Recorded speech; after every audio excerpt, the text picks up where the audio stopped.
स्वागत है आपके अपने YouTube चैनल T4 टेक्निकल में।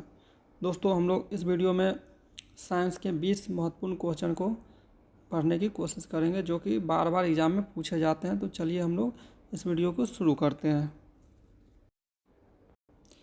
पहला क्वेश्चन है भौतिक विज्ञान के 20 महत्वपूर्ण प्रश्न में पहला क्वेश्चन है आपका कि निम्नलिखित में से किसमें केवल परिमाण होता है, दिशा नहीं होता है। दोस्तों, ये अदिश राशि और सदिश राशि वाला क्वेश्चन है। इसमें पहला नंबर का पूछा जाता है कि किसमें केवल परिमाण होता है और दिशा नहीं होता है।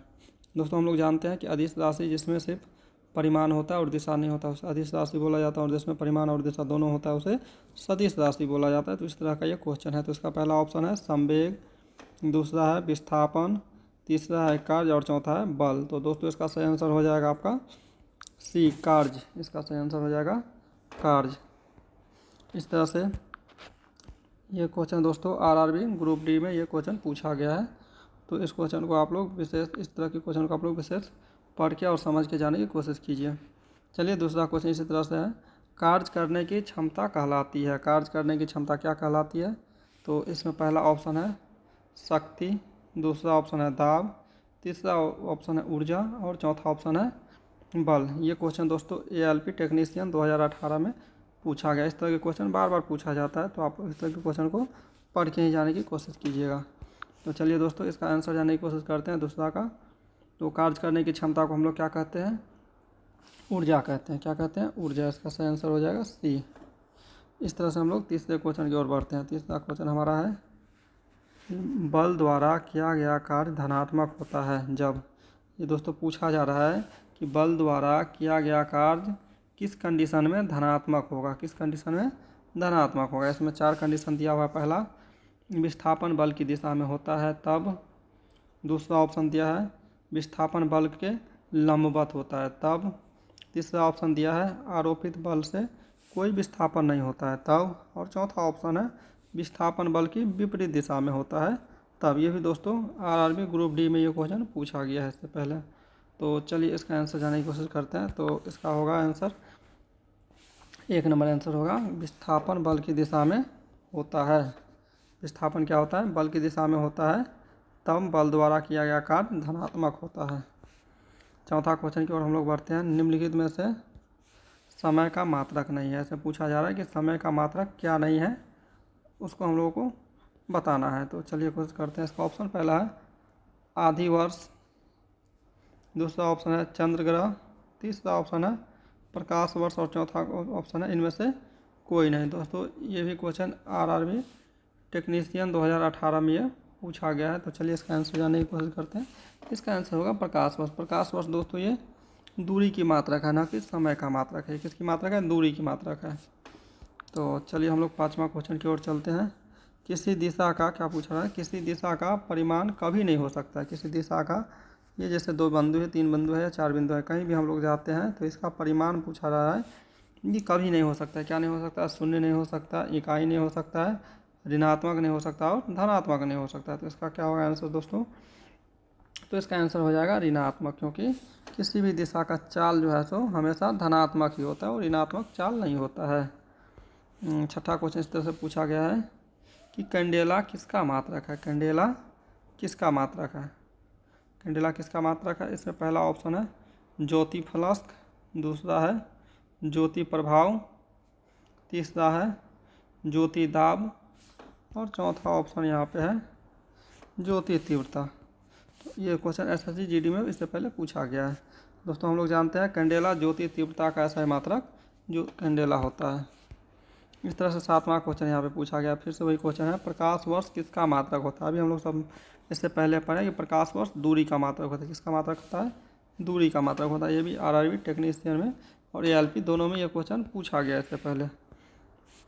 8वां क्वेश्चन है दूध के घनत्व को निर्धारण करने के लिए कौन सा उपकरण का प्रयोग करते हैं। ये भी क्वेश्चन दोस्तों आरआरबी ग्रुप डी में इससे पहले पूछा गया। दूध की घनत्व को निर्धारण करने के लिए हम लोग ऑप्शन इसमें दिया गया हाइड्रोमीटर, लैक्टोमीटर, बैरोमीटर और थर्मोमीटर। हम लोग जानते हैं दोस्तों कि दूध में लैक्टोबैसिलस नामक जीवाणु होता है, तो इस चीज़ को नापने के लिए हम लोग लैक्टोमीटर का उपयोग करते हैं। इससे दूध की घनत्व और दूध की शुद्धता भी मापी जाती है।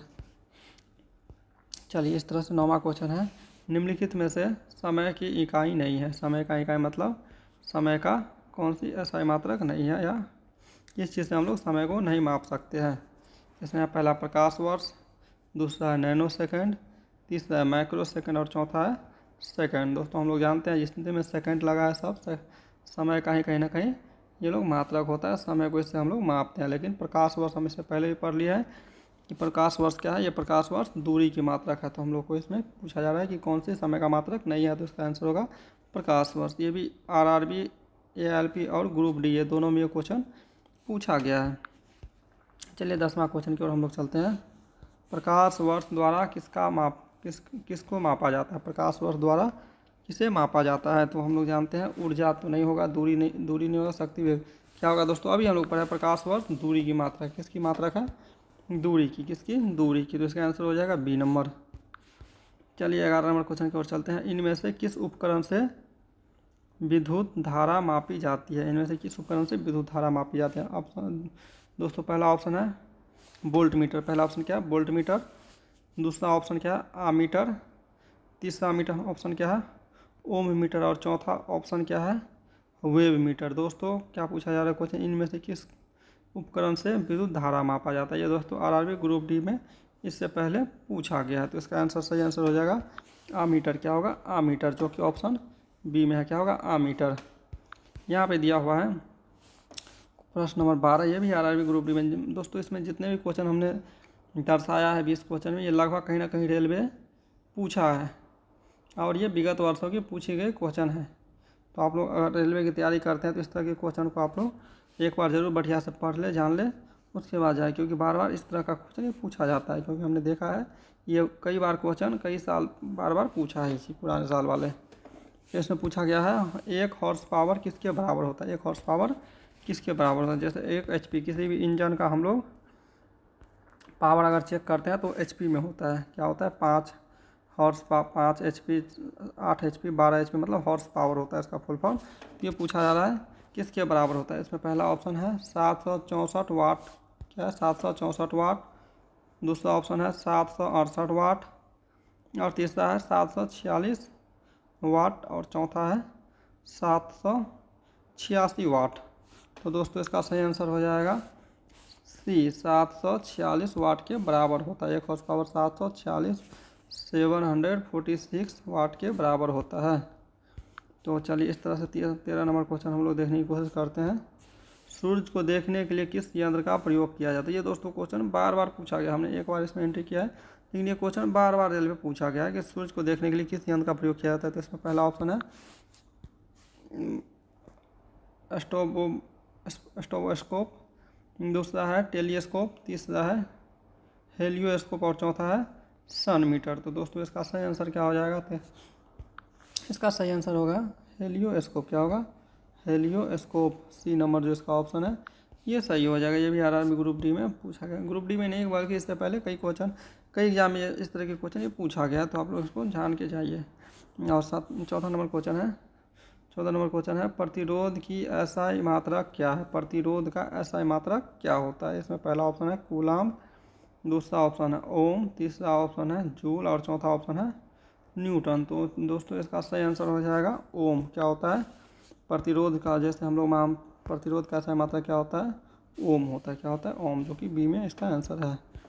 इस तरह से जहाज में क्या मापने के लिए लोकेशन का उपयोग किया जाता है। जहाज में क्या मापने के लिए लोकेशन का प्रयोग किया जाता है।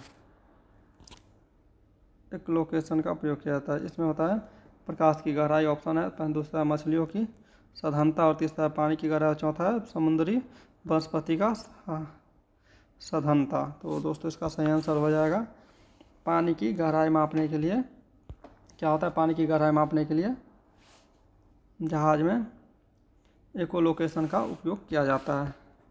और 16 नंबर क्वेश्चन है कि ऑटोमोबाइल में यात्रा की दूरी को मापने के लिए निम्नलिखित से किसका उपयोग किया जाता है। ऑटोमोबाइल मतलब होता है दोस्तों जैसे बाइक हो गया या स्कूटी हो गया या गाड़ी किस तरह की हो गई, तो उसमें दूरी मापने के लिए एक इसमें मीटर लगा होता है। उस मीटर को क्या कहा जाता है, स्पीडोमीटर, ओडोमीटर, टेकोमीटर या पेडोमीटर। तो दोस्तों इसका सही आंसर हो जाएगा ओडोमीटर। क्या होगा इसका सही आंसर, ओडोमीटर। ये भी आरआरबी एनटीपीसी पूछा गया है। इस तरह से 17 नंबर क्वेश्चन है कि तरल पदार्थ के घनत्व को मापने के लिए किसका प्रयोग किया जाता है। तरल पदार्थ का घनत्व को मापने के लिए किसका प्रयोग किया जाता है। तरल मतलब भींगा हुआ पदार्थ होता है उसको। तो इसका पहला ऑप्शन है आर्द्रता मापी, दूसरा है हाइड्रोमीटर, तीसरा है हिप्सोमीटर और चौथा है फायदोमीटर।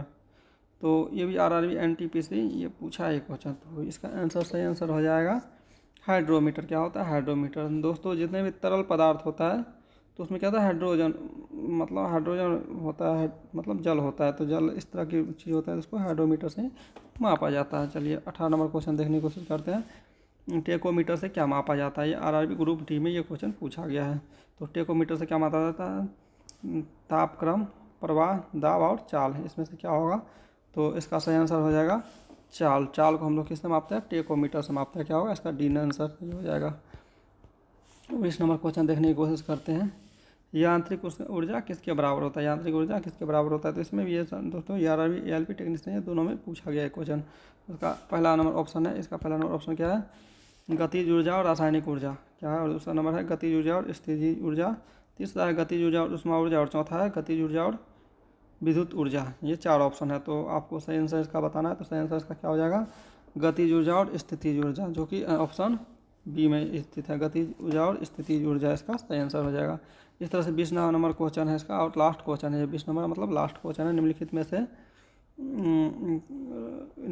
में से किसे ना तो बनाया जा सकता और ना ही नष्ट किया जा सकता है। किसे ना तो बनाया जा सकता और ना ही नष्ट किया, किसी को ना, इसमें से पूछा जा रहा है कि 4 ऑप्शन में से किसे ना हम लोग बना सकते हैं और ना ही इसको नष्ट कर सकते हैं। तो इसमें जो पहला ऑप्शन है ऊर्जा, दूसरा है शक्ति, तीसरा है वेग और चौथा है गति। तो इसका सही आंसर, बिल्कुल सही आंसर हो जाएगा ऊर्जा। ऊर्जा दोस्तों हम लोग पढ़े हैं कि ऊर्जा ना ही उत्पन्न किया जाता है, इसको नष्ट किया जाता है, बल्कि ऊर्जा एक वस्तु से दूसरे वस्तु में स्थानांतरित होता है। तो चलिए उम्मीद करता हूँ कि आप लोगों को इस तरह ये सारा क्वेश्चन अच्छा लगा होगा। दोस्तों अच्छा लगा तो आप लोग हमारे इस चैनल से टिप फॉर टेक्निकल से जुड़ सकते हैं, और इस तरह की तरह का रेलवे संबंधी और रेलवे में जो भी क्वेश्चन पूछा गया इस तरह के इंपॉर्टेंट क्वेश्चन हम आप लोग के लिए भविष्य में भी लाते रहेंगे। तो आप लोग चाहे तो हमारे इस चैनल टिप फॉर टेक्निकल से जुड़ सकते हैं। इसके लिए आप हमारे चैनल को सब्सक्राइब कर सकते हैं और बेल आइकन को भी दबा सकते हैं। चलिए दोस्तों मिलते हैं अगले वीडियो में, तब तक के लिए जय हिंद।